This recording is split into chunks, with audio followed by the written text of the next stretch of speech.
Paano pa kaya tatanggapin ng puso ko mula nang sa'kin ay sabihin mong di na ako ang siyang nilalamat, tinitibok ng puso mo.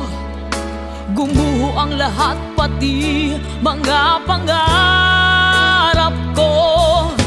Umasa ng anong tagal dahil akala ko ako na ang lahat-lahat para sa tulad mo. Malilimutan ko pa ba ang bighating ito ngayong tuluyan na ika'y wala sa piling?